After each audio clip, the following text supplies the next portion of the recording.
Ahoj, jmenuji se Jan Holínka a vedu tým lidí, kteří se v oblasti financí starají nejen o čísla, ale hlavně o lidi. Když jsem tenhle tým budoval, měl jsem jasnou vizi.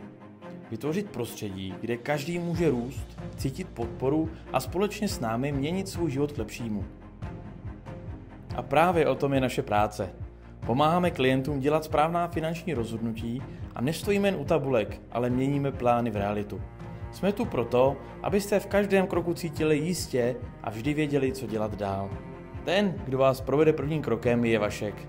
Jeho největší silou je schopnost rychle pochopit vaše potřeby a propojit je s praktickými možnostmi. Díky jeho empatii a pohotovému přístupu okamžitě ucítíte, že jste ve správných rukou. Jakmile si nastavíte jasnou vizi, přichází na řadu Dominik.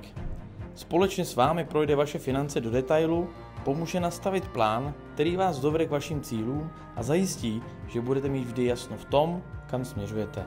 Když jde o hypotéky a úvěry, Monča je tou, která vám pomůže najít a vyjednat nejlepší možné podmínky. Má roky zkušeností a ví přesně, jak celý proces udělat co nejjednodušší. Na ochranu vašeho majetku dohlíží Kuba.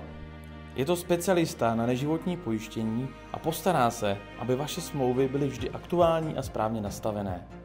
Každý rok provede audit, přepočítá povinné ručení, zkontroluje pojištění majetku a ujistí se, že jste dobře chráněni. No a pak je tady Áďa, moje pravá ruka. Stará se o organizaci, administrativu a dohled nad tím, aby naše spolupráce byla vždy maximálně komfortní a bez zbytečného stresu. Společně tvoříme silný tým, který je tu pro vás. Pokud hledáte někoho, kdo vám pomůže budovat finanční stabilitu s osobním přístupem a lidskostí, ozvěte se nám. Rádi vás poznáme a ukážeme, že finance mohou fungovat jinak.